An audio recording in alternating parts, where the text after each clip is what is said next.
اور بعد میں پاکستان کے وزیر اعظم بننے والے ذوالفقار علی بھٹو اہم تھے۔ اس زمانے میں بھٹو ممبئی میں ہی رہا کرتے تھے۔ اس گانے کی شوٹنگ جتنے دن جاری رہی وہ روز شوٹنگ دیکھنے آتے۔ بھٹو اور آصف میں گہری دوستی تھی۔ وہ جب بھی سیٹ پر ہوتے تھے آصف صاحب اور دیگر لوگ ساتھ ہی کھانا کھاتے تھے۔ اس وقت کسی کے گمان میں بھی نہیں تھا کہ یہ شخص ایک دن پاکستان کا وزیر اعظم بن جائے گا۔ اس فلم کی جان کے آصف کی باریک بینی تھی، جس کے تحت وہ چھوٹی سے چھوٹی چیز پر بھی نظر رکھتے تھے۔ فلم میں جودھا بھائی نے جو کپڑے پہنے وہ حیدرآباد کے سالار جنگ میوزیم سے مستعار لیے گئے۔ سیٹ کے محراب، ستون اور دیواروں کو بنانے میں مہینوں لگ گئے۔ شیش محل کا سیٹ بنانے میں پونے 2 سال لگے۔ کہ آصف کو شیش محل کی تحریک امیر کے قلعے میں تعمیر شدہ شیش محل سے ملی تھی، لیکن اس وقت ہندوستان میں دستیاب شیشوں کی قسم بہت اچھی نہیں تھی۔ ان شیشوں کو بہت زیادہ قیمت پر بیلجیم سے منگوایا گیا۔ اس سے پہلے عید آ گئی۔ عیدی کی رسم پر عمل کرتے ہوئے مغل اعظم کے فائنانسر شاہ پور جی مستری آصف کے گھر پہنچے۔ وہ ایک چاندی کی ٹرے پر کچھ سونے کے سکے اور 1,00,000 روپے لے کر گئے تھے۔ آصف نے پیسے اٹھائے اور مستری کو واپس کرتے ہوئے کہا، ان پیسوں کا استعمال بیلجیم سے شیشے منگانے پر کیجیے۔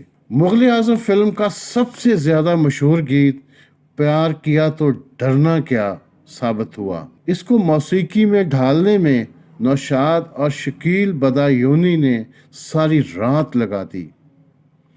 جب آصف نے نوشاد کو اس گانے کی سچویشن بتائی تو اس زمانے میں انارکلی نام سے ایک دوسری فلم بن رہی تھی۔ نوشاد نے ان سے کہا کہ دونوں فلموں میں بہت مماثلت ہے۔ انارکلی کا گانا ریکارڈ کیا گیا ہے جسے میں نے سنا ہے۔ اگر ہم بھی اسی طرح کے گیت دیں گے تو یہ ریپیٹیشن ہوگا۔ آپ اس سچویشن کو تبدیل کیوں نہیں کر دیتے؟ آصف صاحب نے کہا، ہم ایسا نہیں کریں گے۔ میں نے یہ چیلنج قبول کیا ہے، اب آپ کی باری ہے۔ جب اسے موسیقی میں ڈھالنے کا وقت آیا تو سب سے مشکل کام اسی گیت کا لکھنا تھا۔ شام کو 6 بجے جب سورج غروب ہو رہا تھا، نوشاد اور شکیل بدایونی نے اپنے آپ کو ایک کمرے میں بند کر لیا۔ شکیل صاحب نے قریباً 1 درجن مکھڑے لکھے، کبھی گیت کا سہارا لیا تو کبھی غزل کا، لیکن بات بنی نہیں۔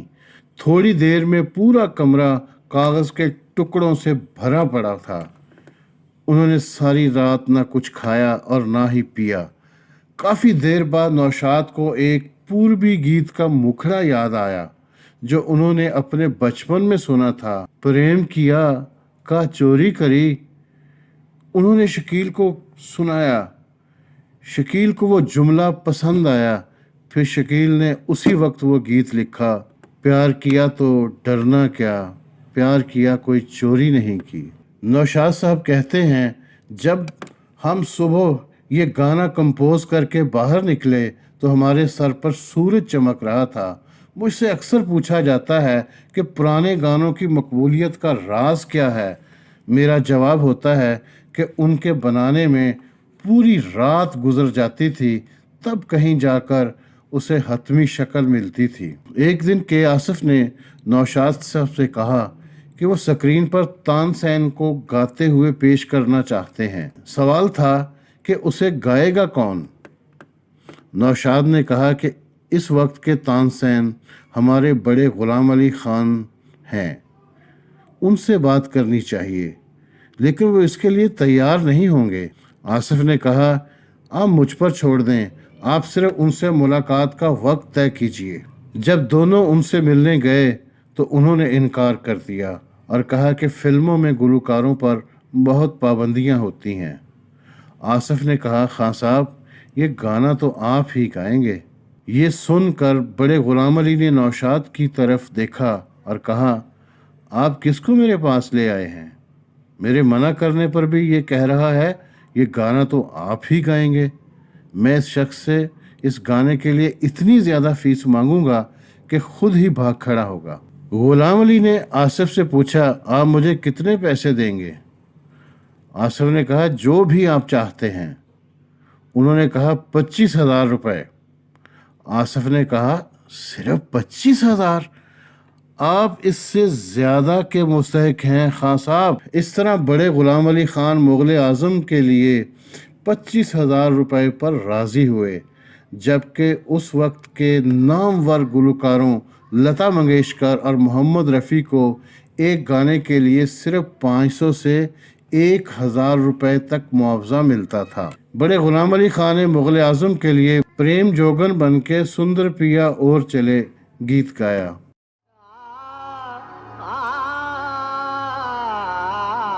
مغل اعظم بننے کے آخری مرحلے میں مدھوبالا اور دلیپ کے درمیان بات چیت بند ہو گئی، کیونکہ مدھوبالا نے اپنے خاندان کے دباؤ کے تحت دلیپ کمار کی شادی کی پیشکش ٹھکرا دی تھی۔ ایک سین میں دلیپ کمار کو مدھوبالا کو تھپڑ مارنا تھا۔ جب کیمرہ رول ہوا تو دلیپ کمار نے مدھوبالا کو اتنی زور سے تھپڑ مارا کہ وہاں موجود سارے لوگ سناٹے میں آ گئے۔ شاٹ ٹھیک تھا، لیکن لوگوں کو سمجھ نہیں آیا کہ اگلا قدم کیا ہوگا۔ کیا مدھوبالا سیٹ سے واک آؤٹ کر جائیں گی؟ کیا شوٹنگ روکنی پڑے گی؟ اس سے پہلے کہ معاملہ بگڑتا مدھوبالا کچھ کہتی، آصف انہیں کونے میں لے جا کر کہنے لگے، میں آج بہت خوش ہوں، کیونکہ یہ واضح ہے کہ وہ اب بھی تم سے محبت کرتا ہے، اور یہ کہ ایک عاشق کے علاوہ کوئی اپنی معشوقہ سے ایسا کیوں کر سکتا ہے۔ آصف کے سامنے یہ مشکل تھی کہ مدھوبالا کے والد عطا اللہ اکثر فلم کی شوٹنگ کے دوران سیٹ پر حاضر رہتے تھے، لیکن آصف نے ان سے چھٹکارے کی نئی راہ نکال لی۔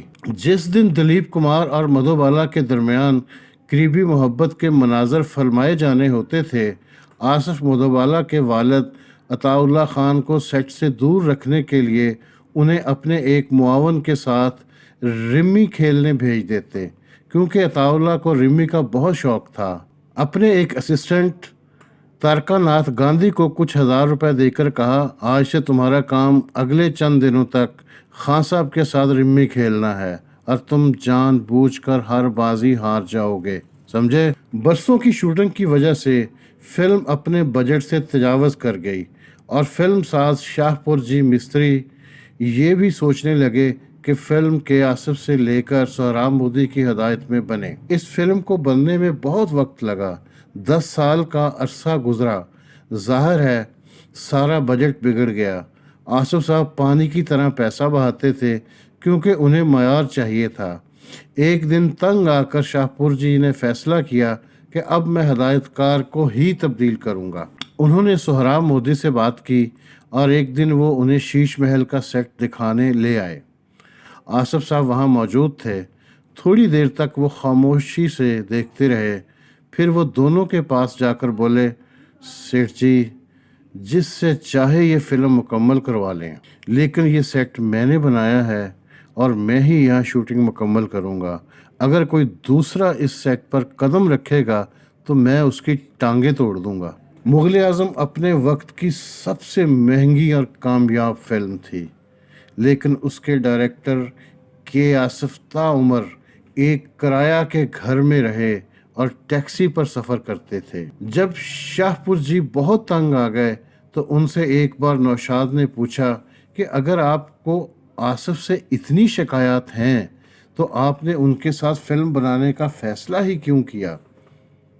شاہ پور جی نے ایک ٹھنڈی سانس لے کر کہا کہ نوشاد، ایک بات بتاؤں، یہ آدمی ایماندار ہے۔ اس نے فلم میں 1.5 کروڑ روپے خرچ کر دیے، لیکن اپنی جیب میں ایک پھوٹی کوڑی بھی نہیں ڈالی۔ باقی تمام فنکاروں نے اپنے کنٹریکٹ کئی بار تبدیل کرائے، کیونکہ وقت گزرتا جا رہا تھا، لیکن اس شخص نے پرانے کنٹریکٹ پر کام کیا اور کسی قسم کی دھوکہ دہی نہیں کی، رقم میں سے کوئی غبن نہیں کیا۔ یہ آدمی آج بھی چٹائی پر سوتا ہے،